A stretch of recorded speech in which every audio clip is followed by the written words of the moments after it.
Welcome back to the Webby O'Neill channel. Thanks for joining us for another video. This is all about JADON Sancho. He's coming under criticism from parts of the media, some fans as well. We want to know your comments below. But Tony, he's played more than 50 matches on his return to England. Yeah. What's been your overall thoughts up to now on JADON Sancho? Underwhelming, to be honest with you. He's 22. He's had a full season.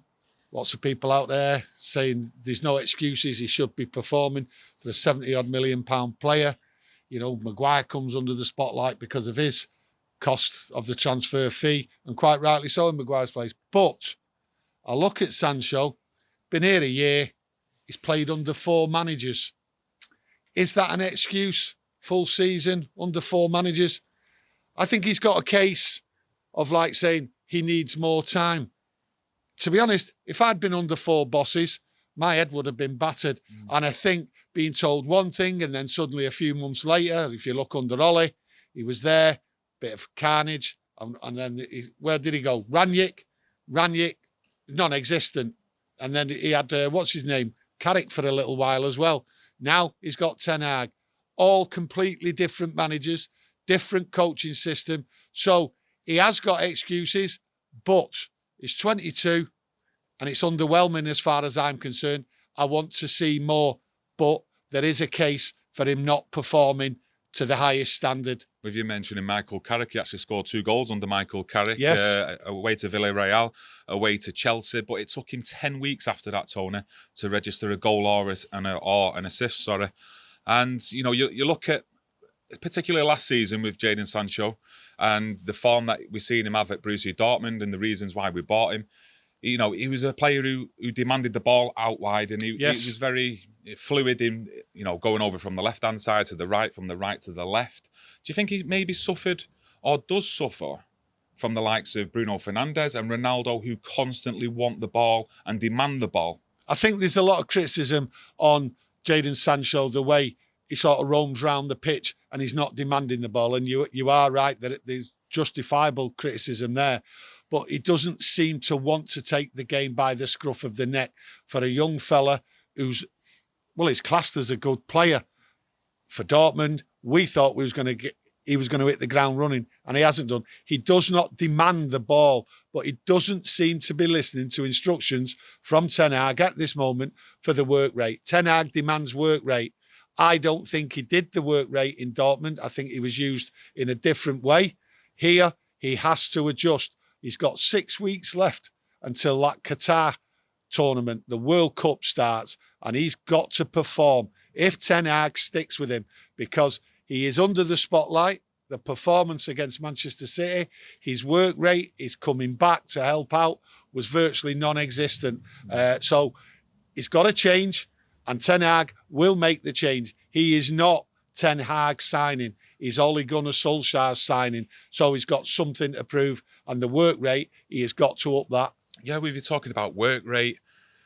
Do you think, don't get me wrong, I feel a lot of players hide behind the phrase low confidence, short of confidence. And I've seen people in the media say, oh, he looks short on confidence. But now at Manchester United, we've got a leader, we've got a direction in a new manager under Ten Hag. There's a style of play that he wants to implement. Surely none of these players should be suffering from a lack of confidence. No, not under Ten Hag, because Ten Hag is specific with his instructions, what he wants on and off the pitch. So there's no ifs or buts here, you know. And if he doesn't knuckle down and he doesn't do what Ten Hag wants, then Ten Hag, there is a case to bring someone else in. I mean, I look at Garnacho. He's not had a chance yet. I also look at Elanga, in and out. But the work rate from Elanga, Sancho's got to put that work rate just in. to interrupt there, Elanga's work rate, I can't question and can't fault the lad. But with his end product, it leaves a lot to be desired. I do like the kid, and I think we have got a manager who will improve some of these players at Manchester United, and I hope Elanga is one of them, because it seems he's got the right attitude, and an attitude as fans we want to see. Yeah. But with JADON Sancho, with you talking about his recent performances, he's made 9 appearances, Tony. 8 of them starts, one as a sub. But Ten Hag chose to hook him off 7 of the times out of them 9. Well, he's not. What's the problem there, though? He's not doing it in 90 minutes. That's clear. But he is persevering with him, so he must see something with him. He's, like you say, he's being hooked off. he doesn't seem to be able to put the work rate in and continually do it for 90 minutes. He seems to wander. So at the end of the day, he's got a little bit of time here to change. And like I say, if he doesn't change, he won't be hooked off. He just won't be picked. He's definitely got the attributes there. We've all seen the clips of him, or used to watch him when he was at Borussia Dortmund. In his final season, the 2020-21 season, 8 goals, Tony, 11 assists. He comes second in the Bundesliga for final passes completed in the final third. Yeah. There's quality there. There's something there. He's still only 22.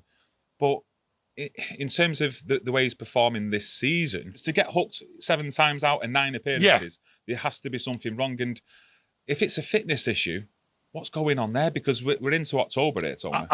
Like I said to you earlier on, he's not Ten Hag signing. He's not worked with him before. He might not be good enough. Now, you give me your opinion out there about what he was like at Dortmund and what he's here. But at the moment, he's not good enough. And Ten Hag, he never signed him, and he's given him every chance. And you have to give somebody who's 22, who's had a full season under 4 managers, who's cost £73 million, I think it was.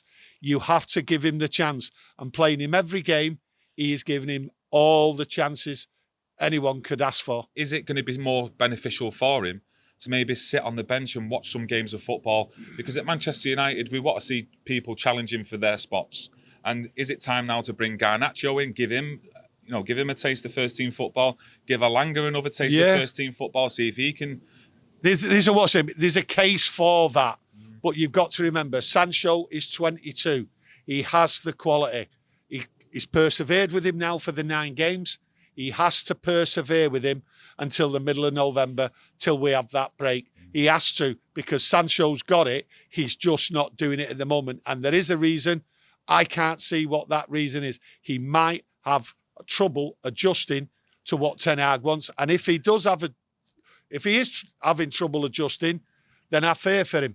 With you saying trouble adjusting, if you look at his career, Tony, I think he left home at 12 years of age, moved to Manchester when he was 14, then on to Germany at 17 years of age. Now, you must have something about you mentally, to be able to do that as such a young child, because you're a kid, aren't you? Yeah. At 17 years of age. So there must be something mentally what is stronger about him. Yeah. But currently, we're just not seeing any of that, are we? And no, we're not seeing it. This is the thing, and I'm just not sure as to why we're not seeing it, because, he's got all the attributes there, like we keep saying, from what we've seen at Dortmund.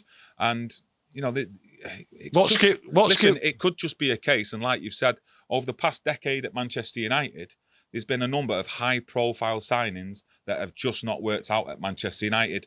Later on in the future, Tony, will we be discussing Jadon Sancho as one of them? I hope that he fulfills his potential. And like I say, I go back, he's 22, full season.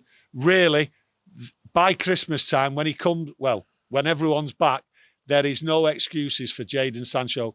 He knows what Ten Hag wants, and if he can't produce it, then I think Ten Hag will deal with it. Yeah. Got to be honest with you, might not be able to see on camera, but it's absolutely pissing it down. The laptop's wet. Raining. And to be honest with you, I don't know how much longer we can carry on for, because if that goes, there's no videos. Well, we're going. So we're going to have to go. We're going to have to wrap it up there. Hopefully we've got enough get your opinions. Hopefully we've got enough details in there for you to get involved with as well. We obviously wanted to talk a little bit more about him, but as you know, it's the usual Manchester weather. You get your comments in, smash a like on the video, subscribe if you like our content, and press that notification bell, because we will be back with, pronounce their name. Ammonia. Preview tomorrow. Thank you.